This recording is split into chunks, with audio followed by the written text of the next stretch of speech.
teman-teman. Di sini aku bakal jelasin teknis pengerjaan tugas TABK, tugas keempat ini. Nah, seperti biasa, kita langkah pertamanya adalah mengimpor file dulu. Nah, di sini filenya aku siapin di sini. Sorry.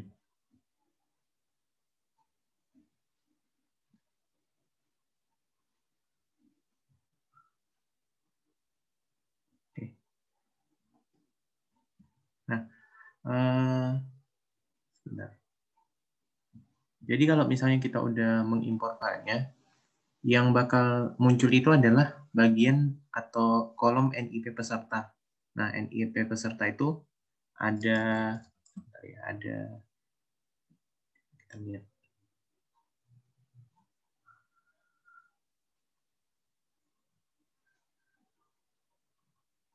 Ada banyak lah pokoknya NIP-nya. Nah, terus tugasnya apa? Tugasnya adalah kita tuh mengidentifikasi dari data NIP ini itu apakah NIP ini wajar atau tidak wajar. Nah, wajar atau tidak wajarnya itu dilihat dari dokumen Word-nya.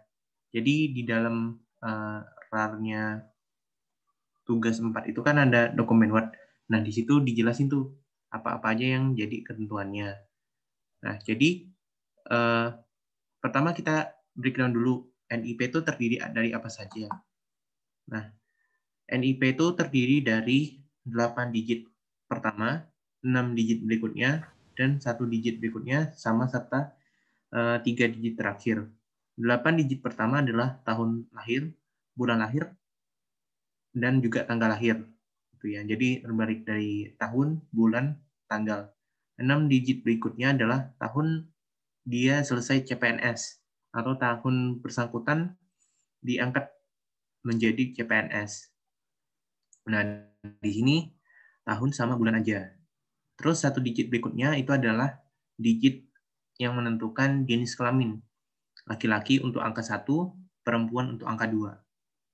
Terus 3 digit terakhir itu kalau misalnya ada kesamaan tanggal lahir, kesamaan tanggal pengangkatan CPNS, kesamaan jenis kelamin dan juga kesamaan jenis kelamin gitu kan. Nah, kalau misalnya 3 data ini sama, maka yang terakhir itu adalah kode uniknya. Misalnya yang pertama kali daftar adalah A gitu kan, Bapak Ahmad misalnya. Maka dia dapat 001 atau 000. Begitu selanjutnya. Terus kita langsung aja masuk ke bagaimana cara ngerjainnya. Nah, di sini fungsi yang bakal dipakai ada fungsi value, ada fungsi string. Nah, fungsi string itu terdiri dari 3. Ada left, mid, sama right. Nah, di sini kita kan tahu tadi di penjelasan pertama tadi bahwa NIP itu yang 4 digit pertamanya itu adalah tahun lahirnya. Maka untuk tahun lahir itu kita bisa pakai left, A2. Nah, berarti A2 itu dari sini. Ini adalah data yang mau kita ambil. Terus berapa angka yang bakal kita ambil?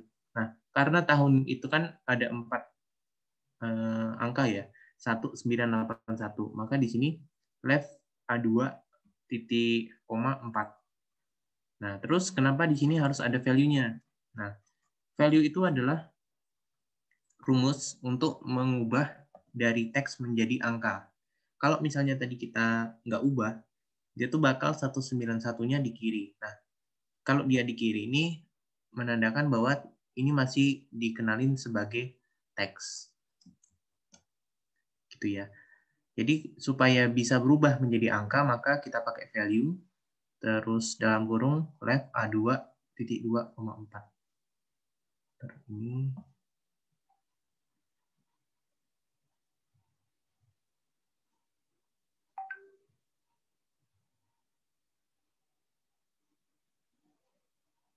nah, terus habis dari tahun, kita pindah ke bagian bulan lahir. Nah, bulan lahir di sini adalah 2 karakter setelah tahun lahir. Nah, berarti kan kalau kita hitung 1, 2, 3, 4, 5. Nah, berarti karakter bulan lahir itu mulai dari angka 5.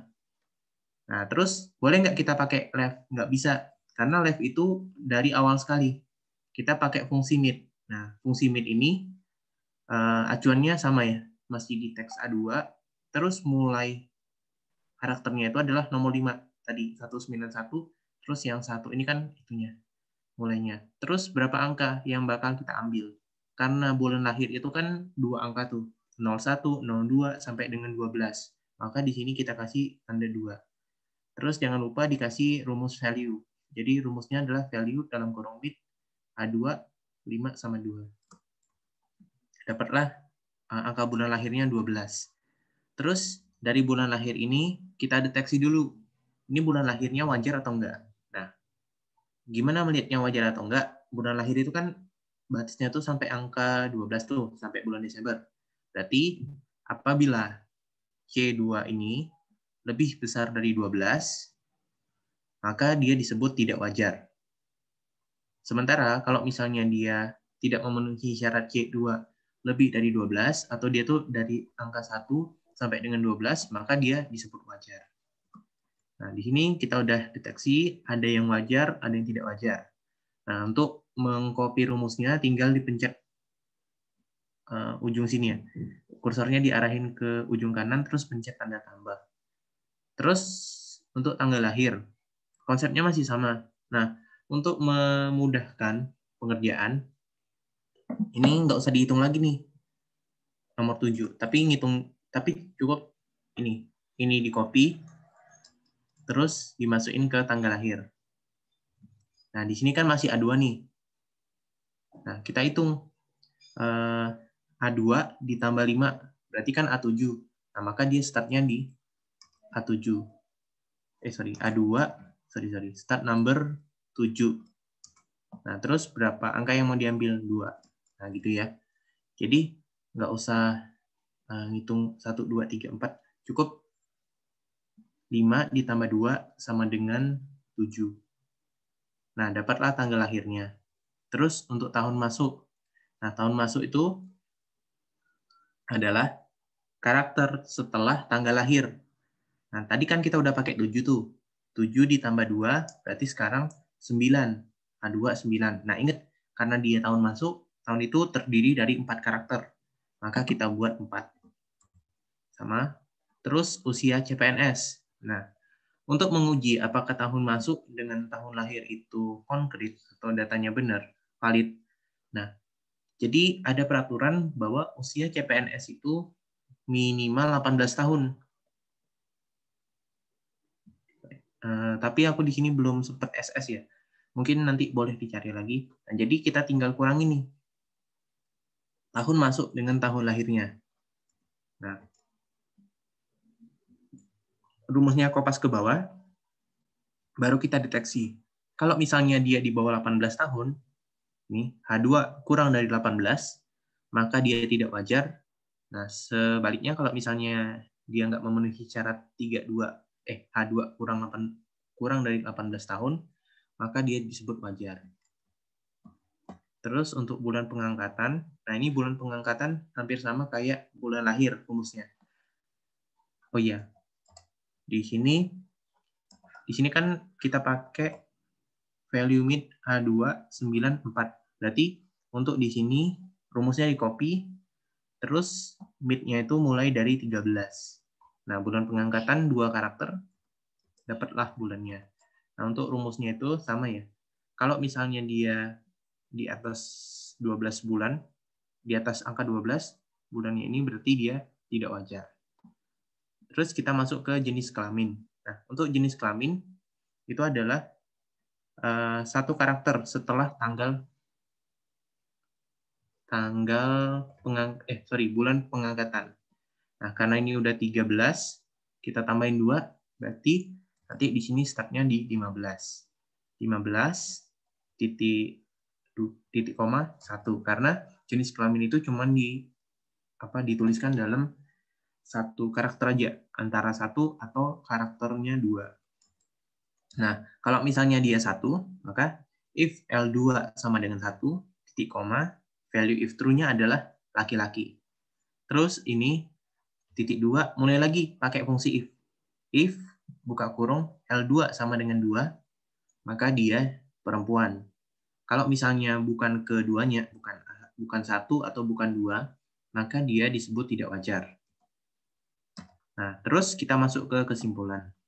Nah, untuk menyusun kesimpulan ini, rumusnya ada if sama and. And ini adalah kalau misalnya kita mau pakai banyak logical test, banyak syaratnya gitu loh. Nah, dan semuanya itu berbarengan, semuanya harus terpenuhi. Kita lihat rumusnya di sini, if dalam kurung n. Nah, D2 kita lihat dulu. D2. D2 dari sini, deteksi bulan lahir wajar atau enggak. Terus kalau misalnya dia wajar, terus F2-nya juga wajar, I2-nya wajar, K2-nya wajar. Ini kan wajar semua nih. Nah, kalau dia wajar semua, maka kita tulis sebagai wajar. Kalau misalnya salah satu saja yang di N ini tidak terpenuhi, misalnya D2-nya itu tidak wajar ternyata, maka nanti dia langsung masuk ke penggolongan tidak wajar. Nah, inilah kenapa ini kenapa harus kita buat sama ya hasilnya nih. Entah wajar tidak wajar, lazim tidak lazim gitu. Tapi harus konsisten dari D, F, I sampai dengan K. Supaya nanti di kesimpulan dia cuman maksudnya dia tuh nggak terlalu ribet ininya. Nah, terus tugasnya itu setelah kita mendeteksi mana sih yang data yang benar, data yang salah, terus kita selanjutnya membuat halaman atau tabel kesimpulannya yang tidak wajar sama yang wajar. Nah, untuk yang kesimpulan ini kita tinggal copy paste dari data yang pertama tadi, terus dipindahin ke sheet yang baru. Nah, di sheet yang baru kita aktifkan fungsi filternya. Nah, di sini kita tekan filter, terus di bagian kesimpulan tinggal di centang yang tidak wajar. Oke, nih maka dia muncul semua tidak wajar. Nah, terus di sini ini untuk menampilkan dia tuh datanya yang wajar yang mana aja. Nah, terus kalau bisa ini kemarin kan bapaknya ada ngajarin conditional formatting. Jadi kalau misalnya sel itu berisi tidak wajar atau berisi duplikat, itu dia bisa tahu ada warnanya. Nah, untuk mengaktifkannya bisa pencet conditional formatting, terus highlight Charles rules. Nah, karena NIP itu kan sifatnya unik tuh, masing-masing orang berbeda. Nah, maka kita cari yang duplicate values. Nah, kebetulan di sini nggak ada nih di NIP ini ternyata pas dicek tadi. Terus kita deteksi di bagian deteksi ini. Nah, itu kita mau buat yang tidak wajar itu ada warna merahnya. Maka kita masuk ke conditional formatting, terus highlight Charles rules, terus text that contains. Ini ditulis tidak wajar. Terus ditekan OK. Nah, ini maka dia muncul nih yang tidak wajar, yang mana aja. Di sini juga dibuat.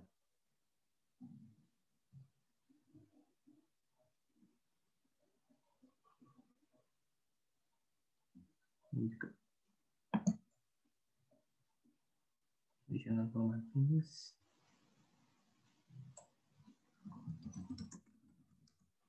Oke, itu ya. Jadi dia udah timbul yang kalau dia tidak wajar akan warna merah, terus tulisannya juga warna merah. Nah, sampai sini dulu ada yang mau ditanyain?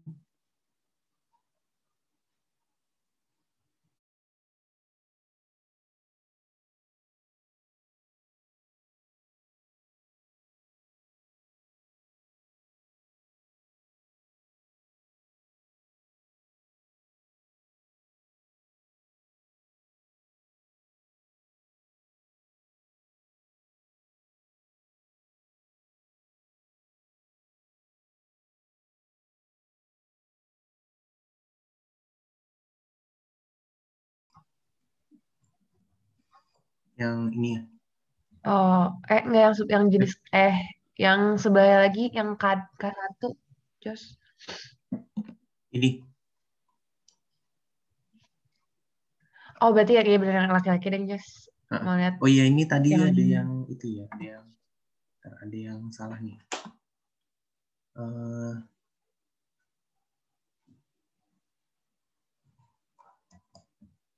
Barusan diingetin sama coach nih.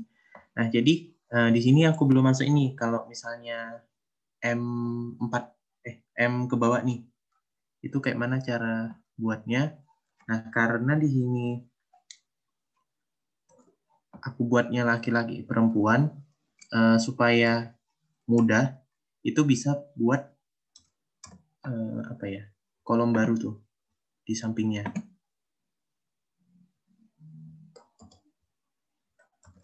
Ini dia sebenarnya. If ini sama dengan if or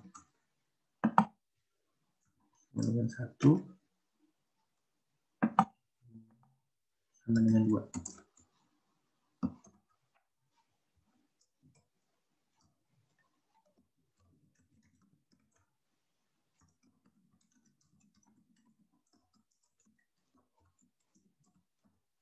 Nah ini ya, ini pakai rumus OR. Maksudnya itu, kalau misalnya ini isinya 1 atau isinya 2, maka dia disebut wajar. Tapi kalau misalnya isinya selain 1 dan 2, maka dia tidak wajar. Disorot sampai ke bawah. Nah, terus, tadi di sini yang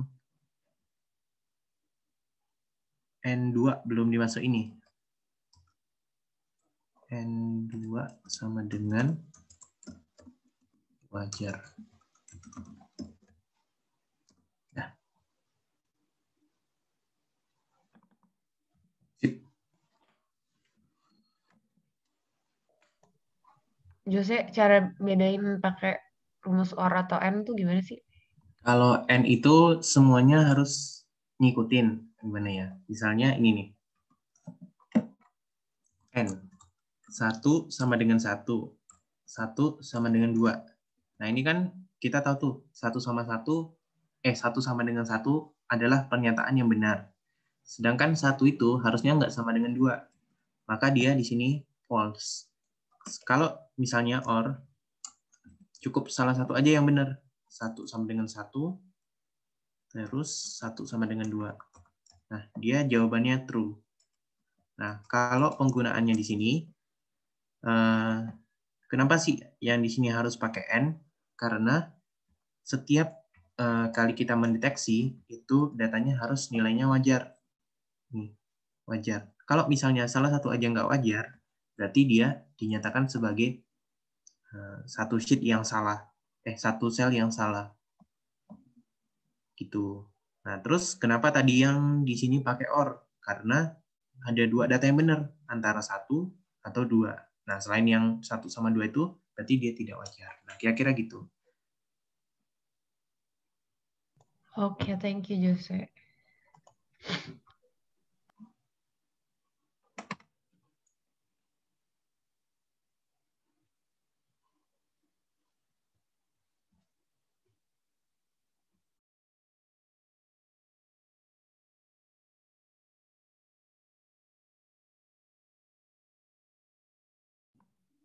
Kalau misalnya belum ada yang mau ditanyain, kayaknya ditutup dulu pertemuannya sampai sini.